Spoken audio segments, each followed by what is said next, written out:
सायनाटी गावात चिंचलवाडा. मुतखड्याचा आजार असल्यामुळे मी बऱ्याच ठिकाणी गेलो. बनवशी ते शिव पार्वती हॉस्पिटलला आलो. स्वामी सरांकडे 9 एमएमचा खडा पडला आणि 6 एमएमचे दोन होते. तिथे येऊन मला रिझल्ट चांगला भेटला. धन्यवाद सर. आपले 9 आणि 6 एमएमचा खडा पडला, बरोबर. गाव कोणतं तुमचं? खरबडा. खरबडा तालुका पूर्णा, जिल्हा परभणी. बरं, मी आपला खडा दाखवतो. हे आपले 2 खडे पडले, बरोबर. एक 9 एमएम आणि 6 एमएम, बरोबर. पहिला त्रास काय व्हायचा तुम्हाला? पोट दुखत होतं सतत.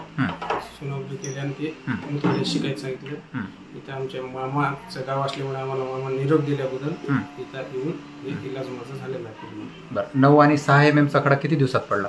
तिसऱ्या दिवशी पडला सर. तिसऱ्या दिवशी पडला. म्हणजे तुम्ही इथून समाधान आहे? समाधान आहे सर. बरं, पेशंटला काय सल्ला द्याल तुम्ही? सल्ला माझा राहिला, तुम्ही कोणाला जर मुतखडा झाला असला कोणीही या इथं. असं म्हणजे अच्छा, बिना ऑपरेशनचा इलाज होतो होमिओपॅथिक औषध आहे, बरोबर. हो. ओके, धन्यवाद.